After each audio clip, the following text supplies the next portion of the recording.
안녕하세요. 김용민 TV의 꽃, 오늘을 읽는 책 시간입니다.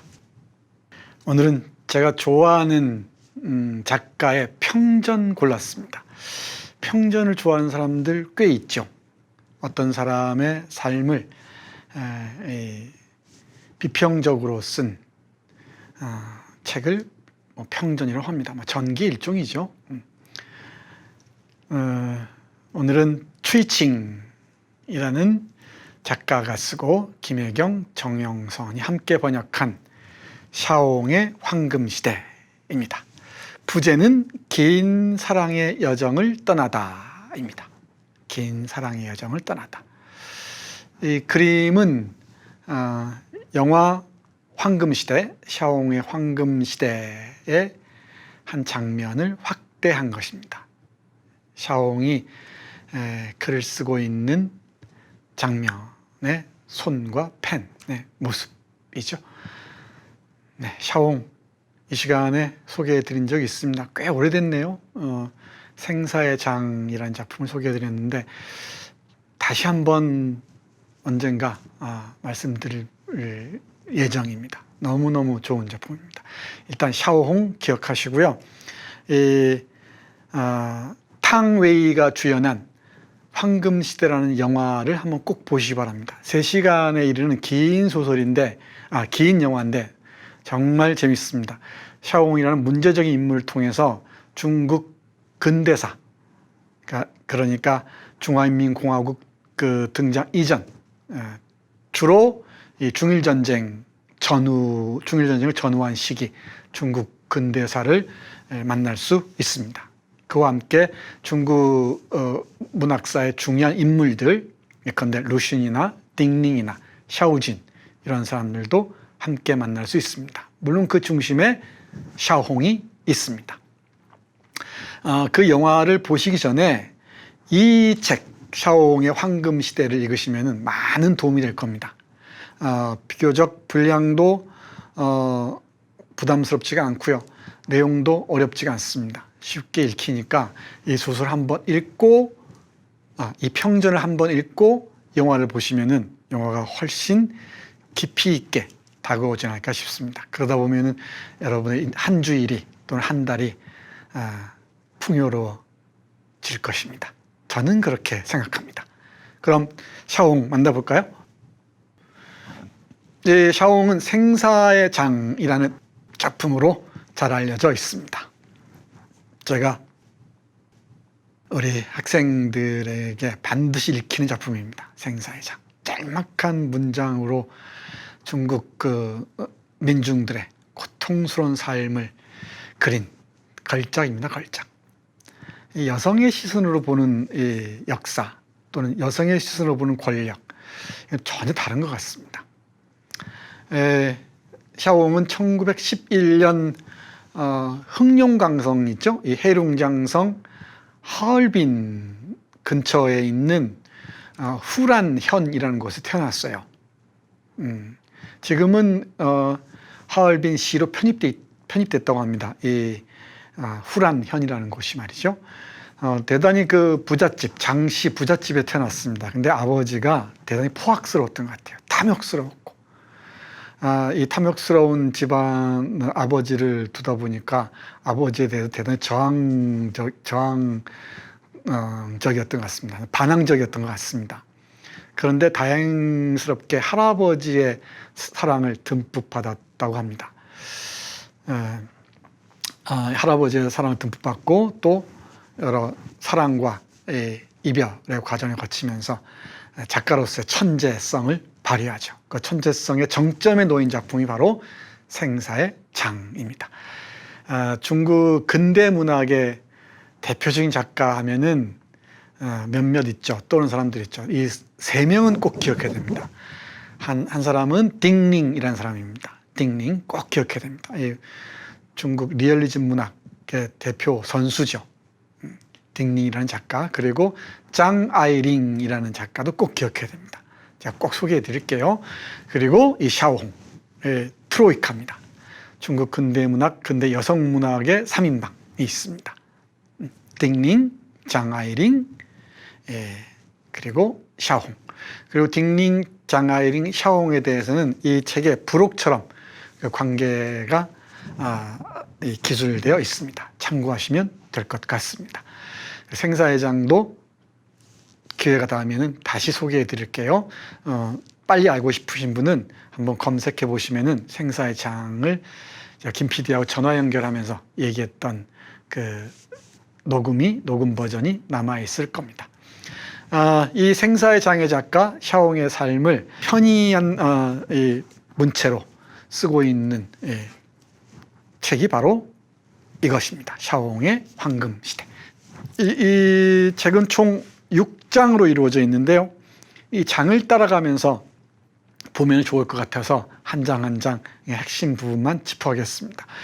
유년 시절 다시 돌아갈 수 없는 그날들 이랬는데, 유년 시절에 그 고통스러웠던 그 삶, 아버지 때문에 겪어야 했던 고통들, 그리고 할아버지의 알뜰한 사랑이 어떤 기억에 저장되어 있었던 것 같습니다. 오랫동안. 그리고 42년이죠. 42년 홍콩에서 숨을 거두기 전까지 쓴 그 걸작이 있습니다. 회고 문학의 뭐 고전이라 그러죠.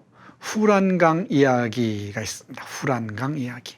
원 제목은 호란하 전입니다. 호란강. 샤옹이 살았던 그 고향에 흐르던 강 이름입니다. 후란강이. 후란강 이야기, 후란강의 사연들을 쭉 적고 있는데, 읽어보면은 그 자신의 어린 시절의 기억들을 정말 샤옹다운 정확한 문체로 절묘하게 표현하고 있습니다. 이 책도 꼭 소개해드리고 싶어요. 이게 어떡하죠? 여러분께 소개해드리고 싶은 책들이 많아서 큰일은 큰일입니다. 네, 그 아버지 때문에 겪어야 했던 아픔과 할아버지의 따뜻한 손길, 이 두 기억이 샤옹의 유년 시절을 규정하고 있는 것 같습니다. 이렇게 쓰고 있네요. 아버지는 탐욕 때문에 인간성을 상실한 그런 분이었다. 샤옹이 직접 쓴 글입니다. 그는 하인을 대할 때나 당신의 딸을 대할 때, 그리고 나의 아버지를 대할 때도 언제나 인색하고, 나의 큰아버지를 대할 때도 언제나 인색하고 소원했으며 심지어는 매정하기까지 했다. 뭐 손찌검도 마다하지 않았다 그러죠. 그러니까 아주 탐욕스러운 지주인데다가 딸이라고 하죠. 그리고 이 하인들을 막무가내로 대하죠. 그러니까 약자들의 고통에 민감하게 반응했던 샤옹이 견딜 수 있었겠습니까? 대들었겠죠. 네, 뭐 눈에 선합니다. 그런 얘기들이 쭉 적혀 있습니다. 아버지의 사랑을 받지 못한 샤옹의 유년 시절은 고독하고 쓸쓸했다. 멀게만 느껴졌던 양친으로 말미암아 그녀의 자존심은 날로 강해졌고, 그럴수록 할아버지의 사랑은 그녀에게 든든한 울타리가 되어 주었다. 할아버지의 이 손길이 어디까지 닿는지 정말 잔잔하게 진술되어 있습니다. 시도 배우고요, 뭔가를 만드는 것도 배우고 합니다. 할아버지가 없었더라면 어찌 됐을까? 참 이런 인연들이 있죠. 이런 인연들이 있습니다. 아버지에 대한 저항 또는 반항, 그리고 할아버지의 사랑, 그리고 자신의 동네에 살던 힘겹게 살아가는 사람들의 모습. 이 관찰의 눈길이 대단하죠. 대단합니다. 그 관찰이 얼마나 예민하고 예리한지는 후란강 이야기를 통해서 그야말로 여실하게, 역력하게 찾을 수가 있습니다. 자, 2장은 샤오진입니다. 이 샤오진이라는 인물은 중국 문학사에서 상당히 비중이 있습니다. 실제로 샤오홍을 고통 속에서 구해준 사람이기도 해요. 약혼 비슷하게 한 남자하고 사이에서 아이가 있었는데, 그 남자가 떠나버립니다. 떠나버리자 정말 그 쥐가 들끓을 것 같은 그 여관방에서 고통스러워하고 있을 때 구해준 사람이 바로 샤오진입니다. 샤오진은 소설가였는데 어떤 열등감이 있었던 것 같아요. 샤옹에 대해서. 한국에는 8월의 향촌 같은 작품이 번역되어 있습니다만은 제가 읽기에도 샤오홍의 작품이 10배는 뛰어납니다. 그러니까 샤오진은 이 양가 감정이 있었던 모양이죠. 글 잘 쓰는 이 샤오홍을 사랑하고 싶은 그 감정과 그리고 어떤 열패감, 열등감, 열패감과 질투, 이게 뒤섞여 있었던 것 같습니다. 묘한 관계였습니다. 이 장은 샤오진과 관련해서 얘기하고 있습니다. 잊을 수 없는 사랑의 아픔이라는데 이 한 문장만 보죠. 세상 사람들이 보기에 샤오진은 그녀의 인생에 없어서는 안 될 존재였다. 만일 샤오진을 만나지 못했다면 샤오홍은 장나이잉이라는 이름으로 평범하게 살았을 것이다. 물론 평범하게 하루하루를 살아가겠지만 중국 문단은 천재적인 인물을 잃었을 것이다. 그리고 그녀 자신도 파란만장한 일생을 살지 않았을 것이다. 샤오홍이라는 이 필명, 이 펜네임은 샤오진에게서 온 것이죠. 샤오진, 샤오홍. 그죠? 이 소자가 같습니다. 같은 글자입니다. 본명은 장나잉, 장씨입니다. 장나잉입니다. 샤오진과 각별했다는 걸 알 수 있겠죠. 이 영화를 보시면은 잘 알 수 있습니다. 얼마나 애증이랄까요? 애정이 교차하는지. 그리고 루시를 만날 때 같이 갔던 친구가 바로 샤오진이기도 합니다. 사랑하면서도 헤어질 수밖에 없었던 것 같습니다. 이 예난까지도 함께 가죠. 연안 아시죠? 연안. 마오쩌둥의 대장정의 종착지, 우리 독립운동사와도 밀접한 관련이 있는 곳입니다.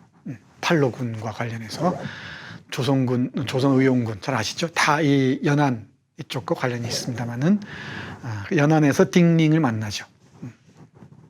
민족혁명학교 교사 역할도 그 이전에 하기도 합니다만 여러 사연들이 얽힙니다. 샤오진과 한 사람 때문에 자기 삶이 소용돌이로 말려들기도 하고 또 평이한 길로 가기도 하고 그런 경우들이 있죠.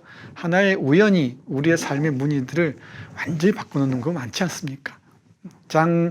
장나잉 즉 샤오홍에게는 샤오진이 그랬던 것 같습니다. 그 중에 한 명이었던 것 같습니다. 대략 5명 정도가 그런데요.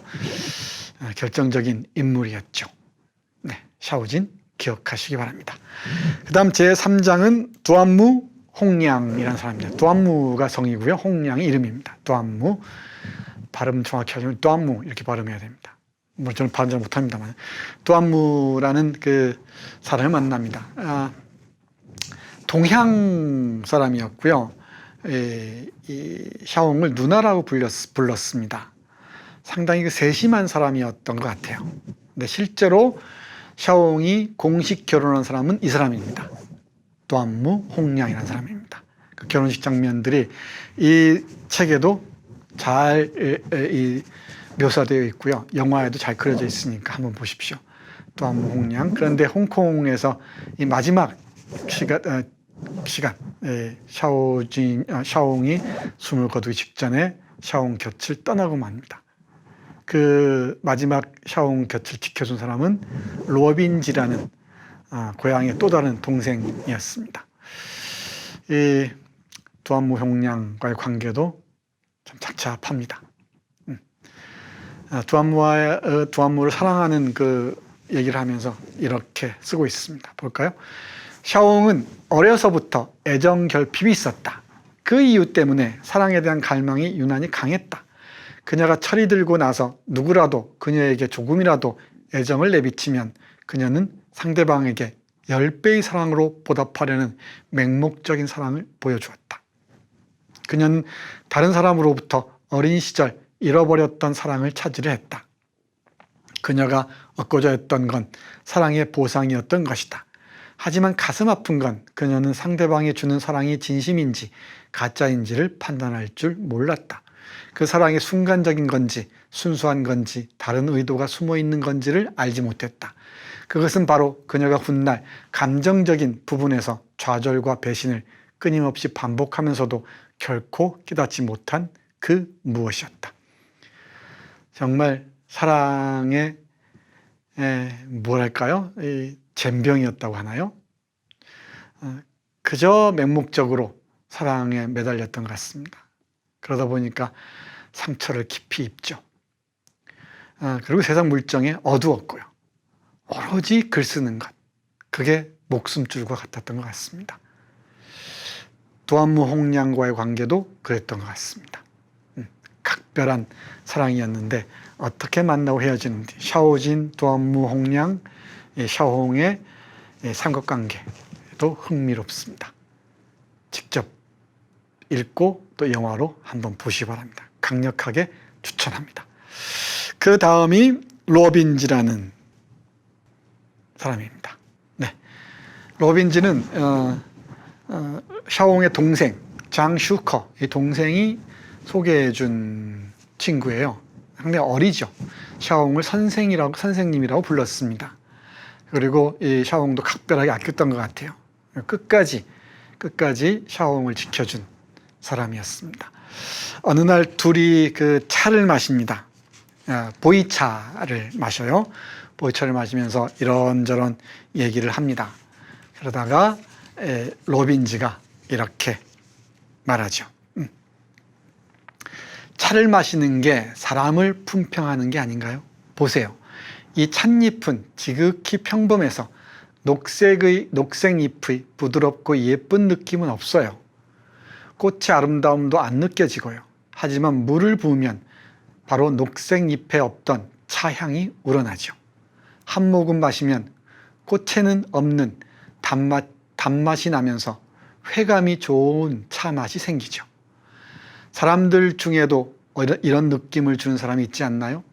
보기엔 뭐 특별한 인상을 주지 못하는 사람이 얘기를 나누다 보면 그가 보통 사람에게는 없는 아름다움을 지닌 진정한 차와 같은 사람이라는 것을 발견하게 되잖아요. 라고 로빈지가 얘기합니다. 그러니까 샤오홍이 이렇게 봤죠. 누가 이런 사람이라는 건가? 누가 이런 사람이라는 거지? 이러니까 로빈지가 선생님요 라고 얘기합니다. 그러면서 이렇게 덧붙입니다. 처음 배웠을 때 그냥 보통의 평범한 아줌마처럼 보였어요.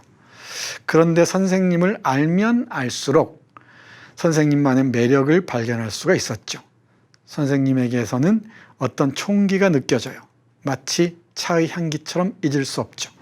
이것이 바로 선생님께서 다른 아줌마들과 구분되는 매력이랍니다. 심지어는 선생님은 그 예쁜 아줌마들보다도 더 아름다우세요. 이때 우리 샤오홍의 나이가 32이었습니다. 정말 원숙한 나이였죠. 글도 원숙한 경지를 보여줍니다. 단편들이 그렇습니다. 샤오홍의 단편들은 여기저기 실려 있으니까 한번 찾아보시죠. 그 찾는 재미가 쏠쏠합니다. 네, 로빈지의 눈에 비친 샤오홍, 보이차와 같은 인물이라고 얘기합니다. 정말 그냥 메마른 아무것도 아닌 것처럼 보이지만은 따뜻한 물에 담그면은 우러나서 정말 향기로운 냄새가 나는, 그리고 그윽한 향이 나는 그런 사람이라는 것이죠. 만날수록 더 매력적인 사람들, 오래 갈수록 그 발효의 느낌이 나는 사람들이 있죠. 로빈지, 젊은 로빈지의 눈에 샤오홍은 이렇게 보이차와 같은 사람처럼 비쳤다고 합니다. 그리고 루시인을 빼놓을 수가 없죠. 루시를 빼놓을 수가 없는데, 생사의 장이 샤오홍의 중요한 작품이라고 했잖아요. 이 생사의 장이 간행되는데, 무명의 작가였단 말이죠. 간행되는데 결정적인 이 영향력을 발휘한 게 루시인이었습니다. 근데 루시인은 청년들과 워낙 가까워서요, 이 죽기 며칠 전까지도 이 북경대학 청년들과 함께 목판화 운동에 대해서 얘기하고요. 이 목판화를 통한 민중운동이죠. 그리고 케테콜비츠를 얘기하고 그런 사람입니다. 문학 청년들에게 각별한 애정을 쏟았던 인물이에요. 청년들이여 나를 밟고 올라가라 라고 얘기한 사람입니다. 이 루시인이. 대단한 애정을 보인 사람이죠. 근데 그 청년들에 대한 애정 중에서도 샤오홍에 보여준 애정은 또 각별했던 것 같습니다. 이 책에서는 이렇게 말합니다. 루시인이 청년들을 돕는 것은 흔히 있는 일이었다. 나중에 누군가 세어보니 당시 루시인의 도움을 받은 문학 청년은 부지기수였다고 한다. 그러나 루시인과 그렇게 가까워지고 루신이 강력히 추천할 만한 작품을 쓴 사람은 오로지 샤오홍뿐이었다. 정말 강력하게 추천했고요. 드물게도, 대단히 드물게도 루신이 생사의 장에 추천사를 씁니다. 루신이 추천사 잘 안 썼거든요. 생사의 장에 추천사가 딱 실려 있고 맨 앞에, 그리고 이 책에도 루신의 추천사가 실려 있습니다. 이 생사의 장에 실린 많은 작가들에게 강력한 힘이 될 것이다 는 내용을 쓰죠. 그리고 인물에 대한 묘사보다는 풍경에 대한 묘사가 탁월하다고 얘기하죠. 결정적인 지점이죠. 대가의 그 한마디가 정말 대단했습니다. 그 전체 작품이 안고 있는 품격이라고 그러죠. 품격을 한마디로 딱 정리하죠. 자, 또 이렇게도 이 책에서는 얘기합니다. 이렇게 공통점이 많아서인지 루신은 자신이 도와주었던 문학 청년 중에서 샤오홍과 정신적 교감이 잘 되었고 그래서 더 챙기고 아꼈다. 루신은 샤오홍을 보면서 여자 루신 같다는 생각했다. 실제 그런 느낌이 있습니다. 루신의 영향력이 워낙 막강해서 그렇겠지만은 문학 청년들에 대한 영향력이 말이죠. 특히 샤오홍의 글을 읽다 보면은 루신스럽다라는 느낌을 많이 받습니다. 루신과 샤오홍을 함께 읽는 사람들은 그런 생각을 많이 할 겁니다만은 두 사람은 너무 잘 통해서 종종 회심의 미소를 지었다. 아마도 루신을 만나기 전까지 샤오홍도 루신과 이렇게 잘 맞을 것이라고는 생각지 못했을 것이다. 탕웨이가 주연하는 황금시대라는 영화를 봐도 루신과 샤오홍의 관계가 가장 많은 분량이 할애되어 있습니다. 여기에 시광핑이라는 루신과 각별한 사랑을 했던 루신의 제자죠. 이 제자가의 미묘한 관계도 볼 수 있습니다. 특히 이 작품에서는 그렇습니다만은 너무나 루신을 따르니까 루신도 무슨 말년이었죠. 그냥 말년. 몇 달 샤오홍을 만나고 나서 몇 달 있지 않아서 세상을 떠납니다. 루신이. 근데 샤오홍은 동경으로 떠나죠. 그러니까 루신의 죽음을 보지 못합니다. 나중에 루신 회고록을 써서 남깁니다만은 이 작품에 그 내용이 실려 있습니다. 너무 둘이 각별하니까 아내의 슈광핑도 좀 성가시기도 했겠죠. 이 메이즈라는 사람에게 전하는 말들이 있습니다. 묘한 기류가 감지되기도 합니다만은 그건 호사가들의 얘기인 것 같고요. 스승과 문학적 제자의 영혼의 교감이 깊었다는 정도로 이해하시면 될 것 같습니다. 대단한 만남이었습니다. 참 너무 일찍 죽어서 아깝습니다. 정말 아깝습니다. 폐병, 결핵으로 죽습니다. 이 일본군에 의한 홍콩 폭격 여기 이루어지던 날, 일본군들이 시설이 잘 되어 있는 병원들을 다 접수해버리고요. 우리 샤오홍은 허름한 병원으로 옮기는데 그 와중에 목숨을 거둡니다. 역사의 파란 속에서 우리 천재 작가 샤오홍은 숨을 거두고 맙니다. 샤오홍, 오랫동안 기억에 남을 작가입니다. 영화에서 샤오홍과 샤오쥔이 루신을 만나는 장면입니다. 한번 꼭 보시기 바랍니다. 숙제가 많네요. 그죠? 샤오홍의 황금시대 이 책도 읽으셔야 되고 이 황금시대라는 영화도 보셔야 되고 우리 샤오홍의 걸작 생사의 장도 보셔야 되고 그리고 홍콩 시절에 그 고통스러운 시간 속에서 어린 시절을 기억한 후란강 이야기도 보셔야 되고 얼마나 풍족합니까? 이 커피 3잔값만 드리면은 이 무궁무진한 즐거움을 함께 할 수 있습니다. 오늘은 추이칭이 쓴 샤오홍의 황금시대 함께 했습니다. 고맙습니다.